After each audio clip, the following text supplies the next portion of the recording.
The new kid in South Park, when you join Cartman's game, you'll be able to select from 5 basic classes: fighter, mage, thief, cleric, or Jew. Each one of these classes will flavor how you approach combat. And the Jew is going to be sort of our paladin monk type character, and the current design for him is he's a high risk, high reward character. The closer he is to death, the more powerful his abilities become. So you're strongest when you're at 1 hit point, but you're also just about to die. Our combat will look like a lot of RPGs you might have played in the past. It'll certainly bear a lot of similarities to, say, Paper Mario, maybe a little bit of Final Fantasy, only without like 14-minute sequences of Knights of the Round attacking your enemies. We're using a lot of sort of reflex widgets in the style of Paper Mario, where you can perform an attack and you'll do a certain amount of damage. You'll do even more, though, if you get these properly timed inputs. And then same with your defense. When the enemy's attacking you, you don't just sit there and watch them attack you. You can have little inputs to block them. And if you do it with the right timing, you could say, perfectly block them and maybe gain a counterattack or take less damage. And depending on your class, you might also have alternate defenses. Perhaps you'll have a defense where you actually take more damage, but then, say, gain power to use your abilities later.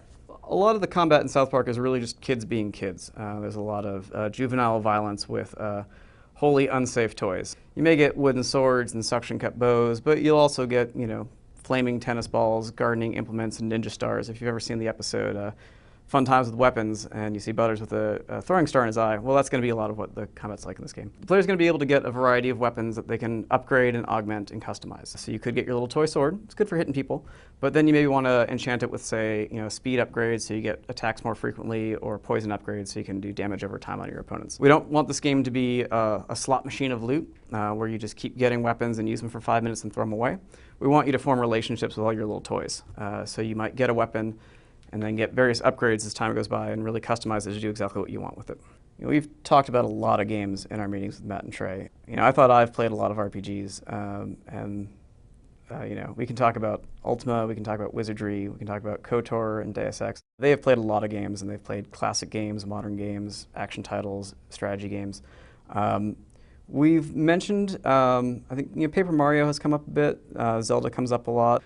I don't know if they've ever had a very solid list of here's exactly the things we want out of the combat system per se, but more like these are the types of battles you should have with these certain characters. And I think they've really driven home that the essence of the combat is kids being kids. When we showed Matt and Trey an early build, one of the comments was, I want the kids to bleed more, I want the kids to cry more, I want these kids to, really just treat each other like crap, because that's what kids do, is they're really rough with each other.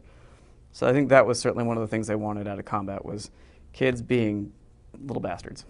Depending on your class, you'll have a variety of special abilities that you can use to augment just, your strategy of hitting people in the head with your toy sword. Some of the moves will be extremely juvenile, taunts, kicks to the nuts, things like that. And others will be powers that are themed to what the boys are pretending they're doing. Like, you could be a mage and cast magic missile, but what you're really doing is, throwing flaming objects at your opponent, or, having clerical abilities like healing and cursing people and putting buffs on your friends and debuffs on your opponents. We've iterated on combat a bunch. In its very early forms, it was sort of a hybrid turn-based real-time system. We've moved towards more of a turn-based system. One of the problems with having things real-time where you could push a button at any time and move your character was that you didn't have control of your companion. And I think a lot of the appeal of playing a game in the South Park world is having your friends do cool stuff. Certainly it's nice to watch Cartman taunt your foes and pretend he's a wizard and throw spells, but it's even better to control Cartman and make him taunt your enemies and make him cast the spells. So by moving to a turn-based system, we let you separate when you're controlling the new kid from when you're controlling the companion, and really give you full control of the combat. Usually the setup will be that it's you and a buddy against multiple opponents. Sometimes you might call in a temporary companion to help you out, depending on who you've met in your adventure. Our combat certainly isn't as obtuse and hardcore as the combat maybe in some of the other games we've worked on. This isn't Neverwinter Nights 2, where you have, I don't know how many different classes with all these different spells and feats and stuff like that. You don't need to be a pale basement virgin to understand this game. If you're a fan of the show, that's all you need to know to jump into this game. This game's all about laughing, having fun, making friends, and doing horrible things to other kids. One of our sort of design goals for the game is for it to be, in the words of the system sub-lead, Jesse Farrell, he calls it deceptively meaty. The game should appeal to someone who has never played an RPG before. I'm not going to say it's as simple as you just mash a button and watch funny things happen, but it's an RPG. You can always level up and get lots of items and get through a majority of the combats. We'll want to have achievable combats, as we call them. To harken back to another game, if you've played like Final Fantasy VII, there's these like weapons throughout the world that were far stronger than the actual end boss of Final Fantasy VII. And to beat it, you'd have to like really understand the combat system, really understand the RPG system, and beating it was sort of extra credit. And we'd love to fill the world with creatures that you might meet very early on who are 20 or so levels higher than you.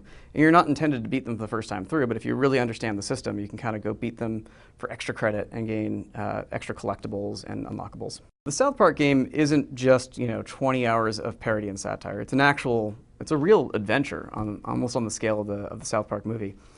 It happens to be satirical. It will poke fun at other games, but I don't think it's just it's not just nonstop satire. It has a story to tell. It has an adventure that you get to go through.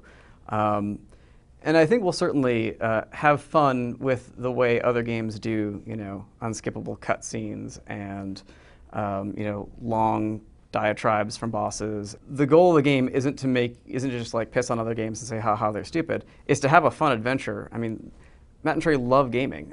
They're some of the most hardcore gamers I've ever met. And it's not just about making fun of games. It's about having a great game that happens to be really funny.